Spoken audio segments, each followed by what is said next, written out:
Hello and warm welcome. मेरे साथ हैं यूपीएससी टॉपर शक्ति दुबे। शक्ति, स्वागत है आपका।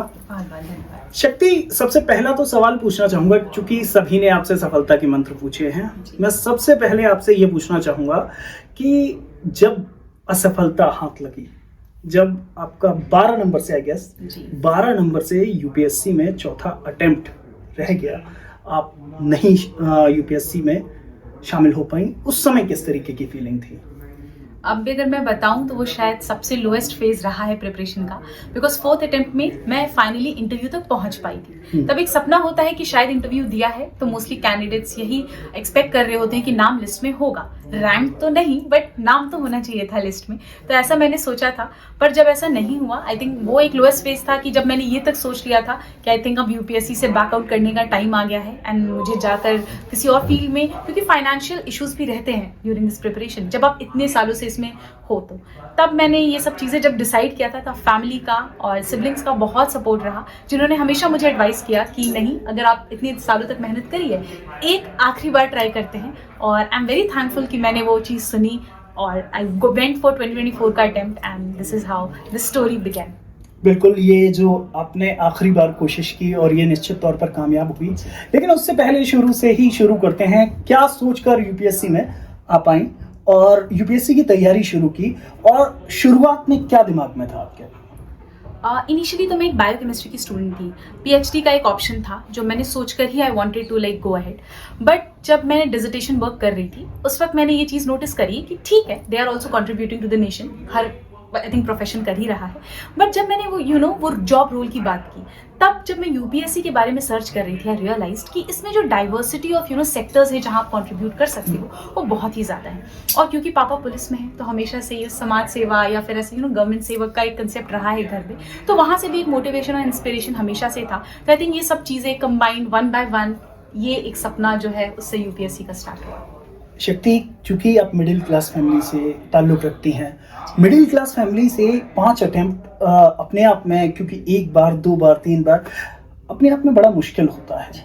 परिवार का सपोर्ट किस तरीके से रहा, और क्या परिवार को भरोसा था, आपको हो या ना हो, परिवार को भरोसा था कि ये दिन एक ज़रूर आने वाला है? अगर मैं मिडिल क्लास फैमिली की बात करूं तो ये आपने सही कहा। तो अब ये हो जाता है कि फाइनेंशियल ऑब्लिगेशंस भी थोड़े होते हैं और अकेले पापा के ऊपर ही बर्डन था। बट आई थिंक उनका वो जो एक सपोर्ट था मेरे लिए, और उनका एक जो विश्वास था कि ठीक है गलतियां हो रही हैं, बट क्योंकि मैं बचपन से भी थोड़ा एकेडमिक्स की तरफ रुझान रहा है, तो उनको ये था कि आप थोड़ी सी मेहनत और करोगे, मे भी हो सकता है अगर आप अपनी गलतियां देख लो, उस पर काम कर लो, तो वो चीज़ें आप रेक्टिफाई कर सकते हो। तो पेरेंट्स ही वो थे जिसकी वजह से मैं 5 अटेम्प्ट तक आई, वरना initial I think 3rd attempt 4th attempt तक आते आते तो वो जो कॉन्फिडेंस था वो प्रॉपर ही ब्रेक हो चुका था। तो इसके लिए पेरेंट्स सिबलिंग्स का सपोर्ट रहा, जिसकी वजह से मैं इतना आगे आ पाई।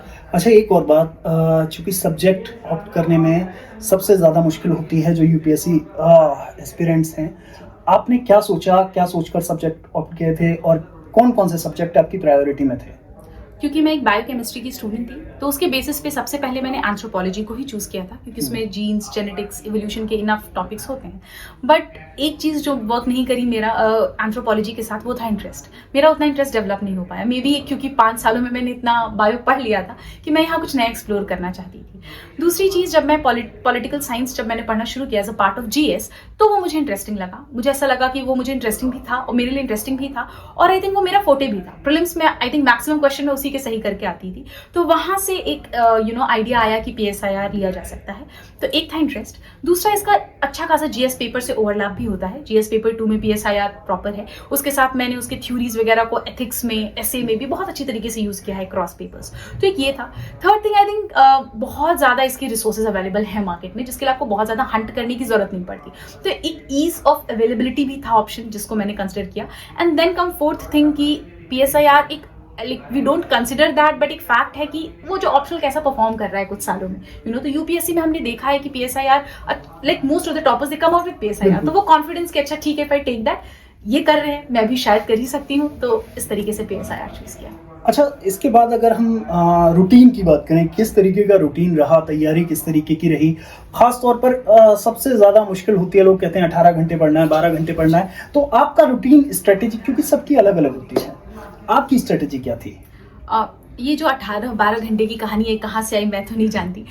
मेरा एक जो कांस्टेंट रहा है वो है 8 to 10 आवर्स का। ये होता था नॉन एग्जाम टाइम्स में, मतलब जो हमारा यूपीएससी का लीन सीजन होता है। जब एग्जाम्स आ जाते हैं लाइक प्रीलिम्स का मंथ हो या मेंस का मंथ हो, तब तो पढ़ाई जाती है 12 घंटे 13 घंटे, बट वो सिर्फ कुछ हफ्तों के लिए होता है, 1 हफ्ते 2 हफ्ते।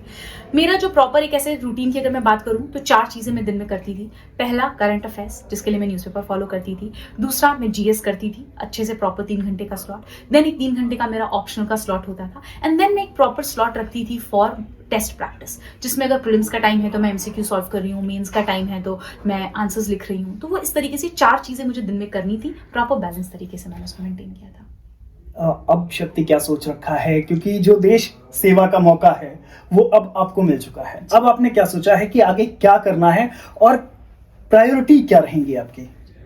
Obviously by God's grace I think I got lucky, क्योंकि आई थिंक यूपीएससी का ये है कि सिलेक्शन मेहनत से होती है, रैंक तो फिर वो किस्मत से आती है, तो thanks to God for that. मेरी प्रायोरिटीज की अगर मैं बात करूँ तो अभी सर्विस को प्रैक्टिकल लेवल पे जानने में थोड़ा टाइम लगेगा। अभी हमने इसको सिर्फ थ्योरेटिकली पढ़ा है, जॉब रूल्स के बारे में सिर्फ पढ़ा है, उसको जानने में थोड़ा टाइम लगेगा।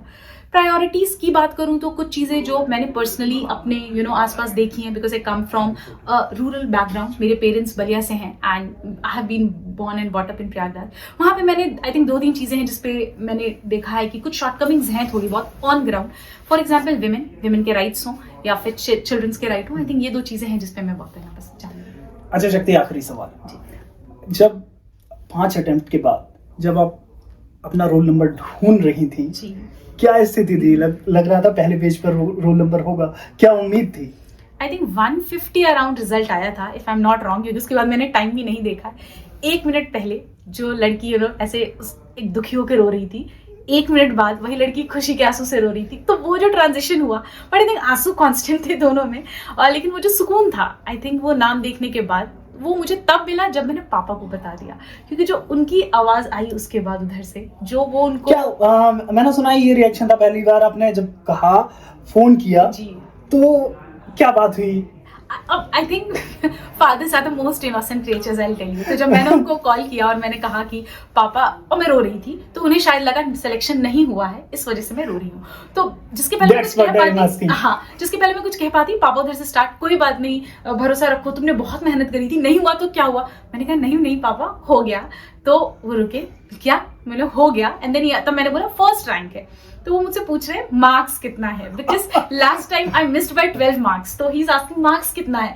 तो फिर मैंने कहा पापा रैंक 1 है, अब मार्क्स जो भी हो वो बस हो गया है क्लियर। एंड देन क्या रैंक 1 है? तो वो जो उनका रिएक्शन आया, देन वो चलो भगवान की कृपा है, और वो जो उनकी आवाज में फिर जो सुकून मुझे फील हुआ, आई थिंक वो मेरे लाइफ का एक ऐसा एक्सपीरियंस है जो थ्रू आउट मैं कैरी करूंगी। सो एक बहुत ही ब्यूटीफुल और मेमोरेबल मोमेंट था।